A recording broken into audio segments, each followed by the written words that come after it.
আপনি নিশ্চয়ই দেখে থাকবেন সেনাবাহিনীরা হেলমেটের উপর একটা জাল বা রশির মতো কিছু পেঁচানো থাকে, কিন্তু কখনো কি ভেবেছেন এটা আসলে কেন ব্যবহার করা হয়? এই জাল বা রশির মতো যে জিনিসটি দেখা যায় সেটাকে বলে ক্যামোফ্লাজ নেট। এর মূল উদ্দেশ্য সৈনিককে আশেপাশের পরিবেশের সঙ্গে মিশিয়ে দেয়া।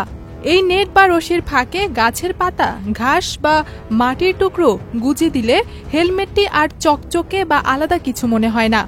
এতে শত্রুর চোখে পড়ার সম্ভাবনা অনেক কমে যায়। এক কথায় এটা হচ্ছে প্রাকৃতিক ক্যামোফ্লাজ, নিজের চারপাশ থেকেই নিজের ঢাল বানানো।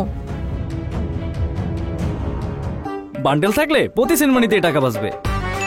বিকাশ সেনমানি বান্ডেল কিনে জিতুন প্রতি লেনদেনে।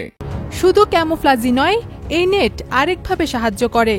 হেলমেটের গায়ে ছোটখাটো জিনিস যেমন গগলসের স্ট্রেপ বা কমিউনিকেশন ওয়্যার সহজেই আটকানো যায়।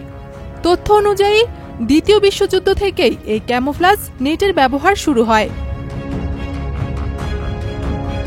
আজকের আধুনিক হেলমেটেও এর উন্নত সংস্করণ ব্যবহার করা হয়। তাই হেলমেটের এই রশি বা নেট শুধু ডিজাইনার নয়, এটা সৈনিকের জীবন বাঁচানোর একটা গোপন হাতিয়ার। ইথিলা কবির প্রমা, চ্যানেল আই।